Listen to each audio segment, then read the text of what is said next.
भैया, मुझे एक हाँ। प्रश्न था। मतलब हाँ इससे बताइए। रिलेटेड नहीं है, प्रवचन वचनावत से रिलेटेड नहीं है। डेली उसमें रिलेटेड है। जैसे मेरी बेटी भी है और मेरी भांजी भी है। तो वो जैसे ना उन दिनों में अगर उनको मतलब जैसे धर्म के प्रति कुछ भी समझाते हैं कि भाई उन दिनों में आपको मंदिर नहीं जाना चाहिए या कोई भी मतलब मंदिर की वस्तुओं को नहीं छूना चाहिए। हम्म। तो मतलब उनको मैंने हर तरीके से समझा लिया, मुझे समझ में नहीं आ रहा कैसे मैं उनका उनका तर्क क्या आता है कि ये तो मतलब ना भाई नेचुरल है, इसमें हमारा कोई गलती थोड़ी ना है, क्यों ना करें, या ये कोई बात थोड़ी ना होती है। तो ये सब आता है तो मुझे समझ में नहीं आया कि उनको कैसे समझाऊं। मैंने हर तरीके से समझा दिया कि भाई जीव उत्पन्न होते हैं और ये सब, बट नहीं समझ में आ रहा, तो मैंने इसलिए जानना चाहती थी। नहीं, जैसे हम आपको इसका आंसर देंगे, फिर वो ये आंसर मान जाएंगे। ये तो पता नहीं, लेकिन मैं कोशिश करूंगी। फेमिनिज्म का जमाना है भैया।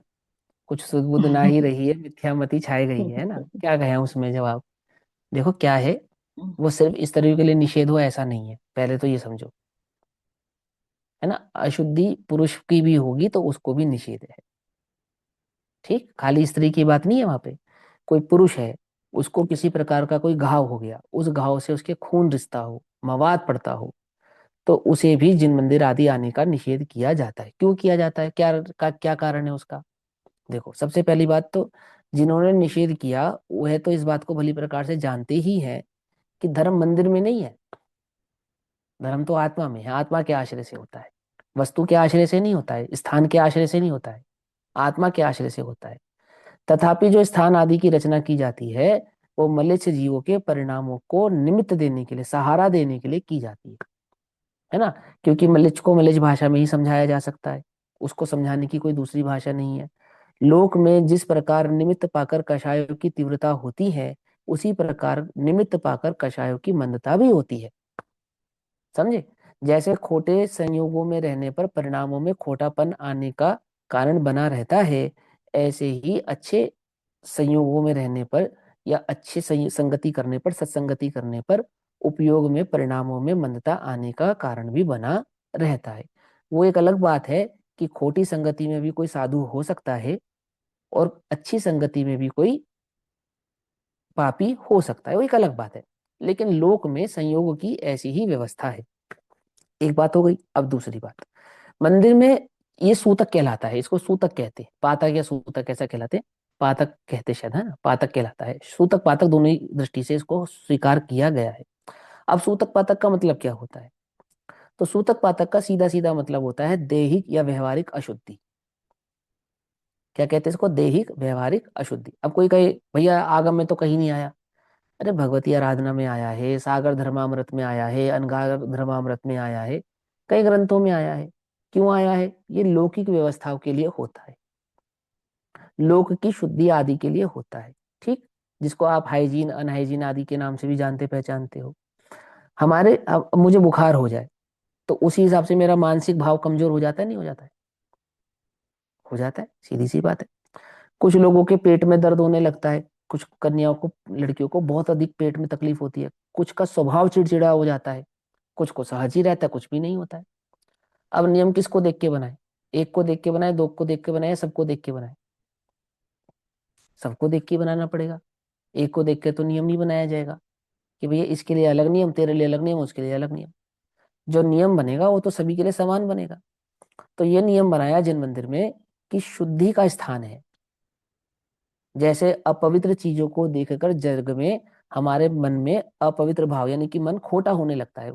जैसे आप कोई अपवित्र वस्तु देख लो, विष्ठा देख लो, रास्ते में पड़ा हुआ कोई गंदगी देख लो, तो आपको एकदम से मितली आने लगती है ना, उबकाई आने लगती है ना। तो क्यों आती है, क्यों, वो ऐसा निमित्त नैमित्तिक संयोग है ना। और वो जो स्थान है, जो जिन मंदिर आदि का जो स्थान है, वो अपने उपयोगों को निर्मल करने के लिए, शांत करने के लिए, सहज करने के लिए बनाया गया, पूजा पाठ आदि करने के लिए, मन से अपने उपयोग को सारे जगत से, संसार से हटाकर वहां लगाने के लिए वो स्थान बनाया गया। तो वहां पे कई प्रकार के सूतक पातक का निषेध किया गया, अशुद्धियों का निषेध किया गया। जैसे बिना स्नान करे मंदिर नहीं जाना। क्यों, आप देख लो, जगत में कितने लोग जो स्नान नहीं करते, वो डिओड्रेंट चला चला के काम चला रहे हैं। कितनी बदबू आती है उनके कपड़ों से, उनके शरीर से, पसीने से कितनी बदबू आती है बोलो। अब बदबू में आपको कोई बोले कि भगवान का ध्यान करो, नहीं हो सकता आपसे। नहीं हो सकता ना। तो वहां क्या दूसरा उसका कारण, जो मूल कारण है, क्योंकि पसीने आदि में जीव उत्पत्ति होती है। मंदिर हिंसा का नहीं, अहिंसा का स्थान। वहां पे हम अहिंसा भाव को ग्रहण करने के लिए आते हैं, अहिंसा भाव धारण करने के लिए आते हैं, अहिंसा की शिक्षा प्राप्त करने के लिए आते हैं।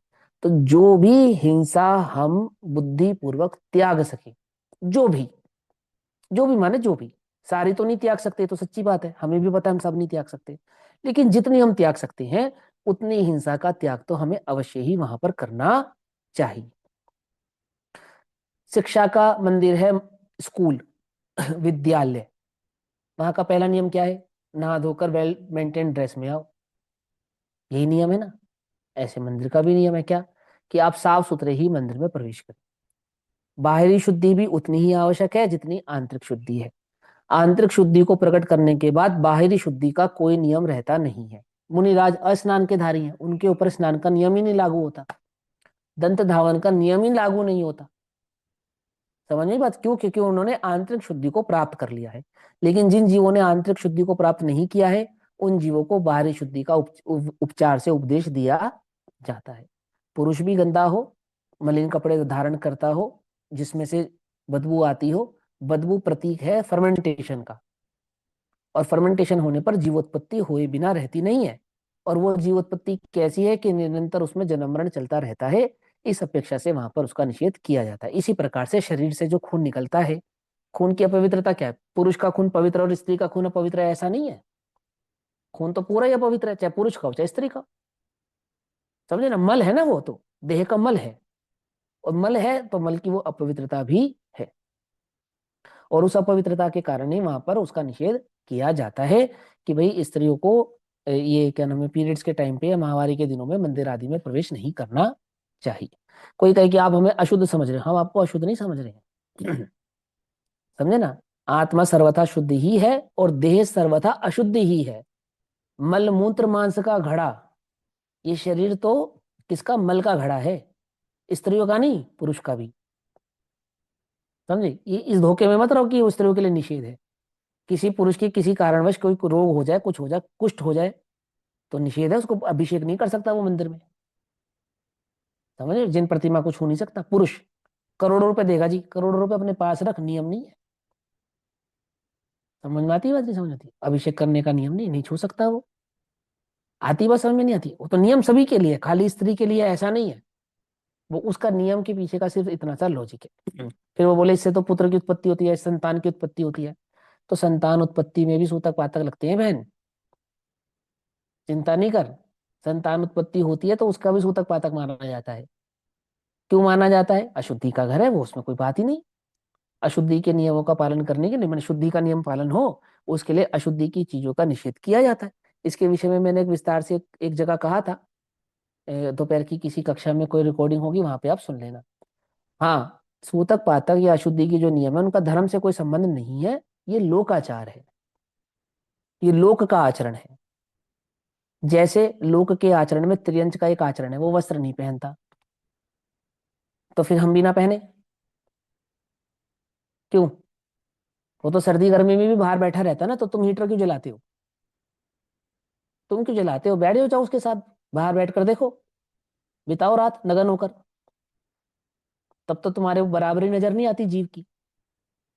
अरे ना, मतलब जो मेरा सुख है वो सही है और जो मेरा सुख नहीं है वो गलत है। ये नियम नहीं है। तो लोक में मनुष्य की जाति का एक नियम, एक व्यवहार है। त्रियंच की जाति का एक नियम, एक व्यवहार है ना? ऐसे नियम और व्यवहार की अपेक्षा से ही लोकाचार चलता है, और उस लोकाचार के अनुकूल ही हमें वे कार्य करना चाहिए। आई बात समझ में? कोई प्रश्न नहीं करता। बैंकिंग पैलेस में आज भी धोती पहन कर नहीं प्रवेश कर सकता कोई, धोती कुर्ता पहन के। तो कोई सवाल उठाते हो तुम बराबरी का? जहां से फेमिनिज्म की हवा चली है, वहां स्त्रियों को कितना सम्मान मिला है, किसी ने सोचा है? पढ़ा है वहां पे? कि वो व्हाट्सएप और वो ये पढ़ लेते हैं इंस्टाग्राम? पढ़ाई वढ़ाई तो करते नहीं, किताबें खोलकर तो पढ़े नहीं, इतिहास खोलकर तो पढ़ा नहीं। जहां से ये फेमिनिज्म की लहर आई है, जितना अत्याचार औरतों पे उन लोगों ने किया है और कर रहे हैं आज भी, उतना दुनिया में कहीं नहीं होता। मालूम? डोमेस्टिक वायलेंस सबसे ज्यादा कहाँ होता है पूरी दुनिया में? यूरोप के देशों में होता है, यूरोप के देशों में, जिसे तुम सबसे ज्यादा सभ्य कहते हो। डोमेस्टिक वायलेंस की सबसे ज्यादा शिकार महिलाएं आज भी इस दुनिया में यूरोपियन कंट्रीज में है।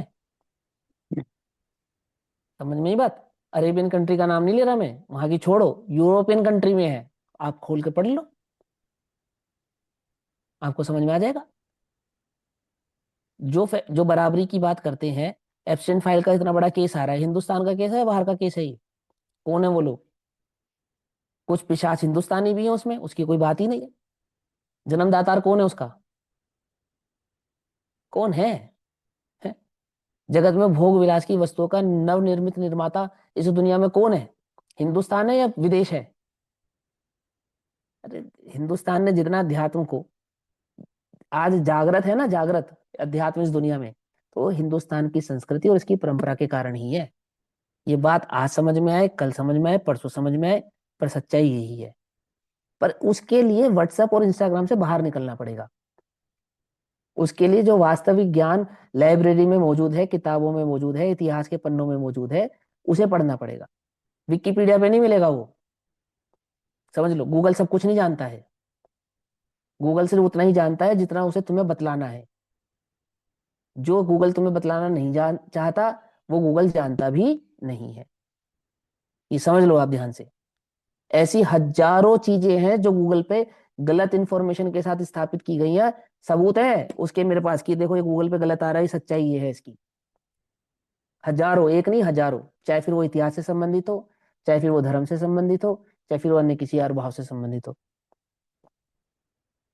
आती है वो समझ में? नहीं समझ में आती है? तो ऐसा है, वो ऐसा नियम नहीं है कि वो हम, हाँ, वो तो हम तो करेंगे। अरे अब तुम तो जो मर्जी करो, तुम तो जो मर्जी करो, उसमें क्या बात है? ठीक है ना। एक भैया नरक में तुम ऐसे जाओगे, हम समय में थोड़ी जाएंगे। मतलब तुम्हें जो करना है सो करो। लेकिन वो नियम ऐसा ही है, वो तुम्हारे द्वेष बुद्धि से नहीं बनाया गया है ना। हम्म, हाँ। एक भैया ऐसे में मतलब जैसे हम धर्म सुन सकते हैं, जैसे हम मुंह से नमोकार मंत्र वगैरह, जैसे किसी ने बोला था कि आप अंदर ही अंदर बोल सकते हो नमोकार मंत्र, आपकी बाहर आवाज नहीं आनी चाहिए, मतलब होंठ नहीं हिलने चाहिए।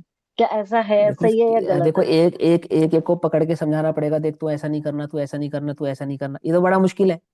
तो वहां पे एक उदाहरण, उन्होंने एक सीधा सीधा नियम बना दिया कि भाई आप अशुद्धि के हम्म। दिन, चिंतन का दिन है, मनन का दिन है, शांति का दिन है, अपना शांति से रहो, चिंतन करो, मनन करो, धार्मिक चीजों को मत छुओ, बस इतनी सी बात है वहां पर, है ना।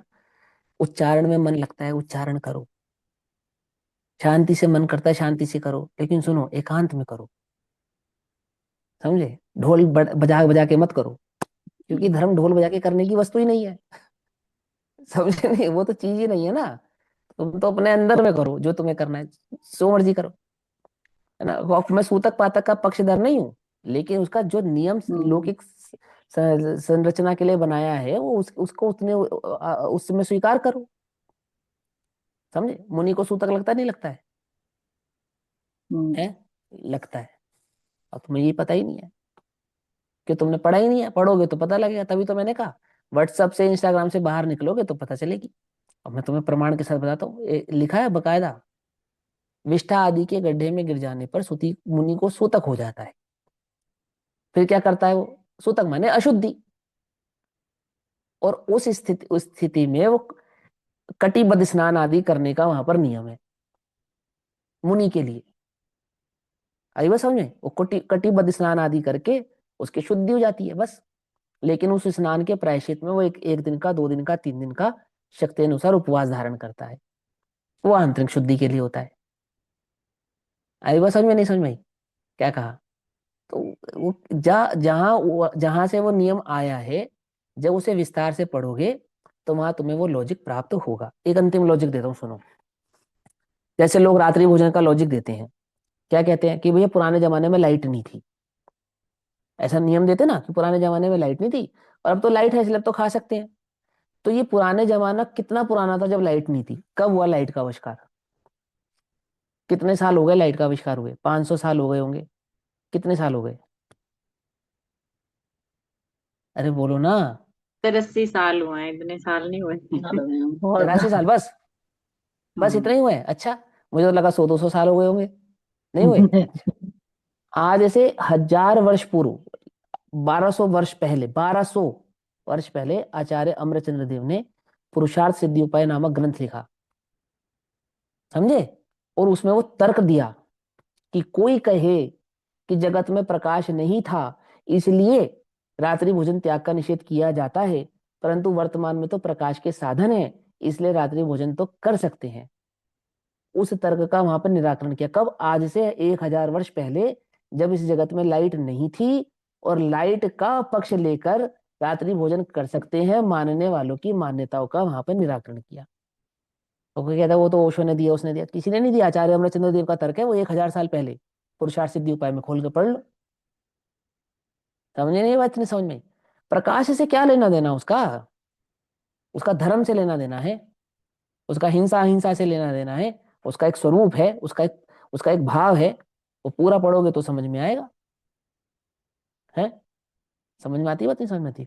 तो उस अपेक्षा से उसको समझना चाहिए। बस इतना ही हमें फिर कहना जब है, और हम अधिक कुछ बच्चे थे नहीं। ना, हमने भी कई बार ये उदाहरण दिया है कि अब तो लाइट है, खा सकते हैं। जब हमें ज्ञान नहीं था, हाँ, बहुत बच्चे थे, बढ़िया। हमने भी दिया ये उदाहरण कि अब तो लाइट है, अब तो तुम खा सकते हो, पहले रोशनी नहीं थी तो दिखता नहीं था। बस ठीक है, अब बच्चे तुम्हें उदाहरण दे रहे हैं कि मम्मी इससे में क्या फर्क पड़ता है। जैसा तुमने उसे सिखाया वैसा तुम्हें सिखाएंगे वो। चलो ये ओम नमः सिद्धेभ्य। देखो। निज निधि निज में बताई यह अनंत उपकार है, उसी के लिए जिनवाणी माँ को वंदना शत बार।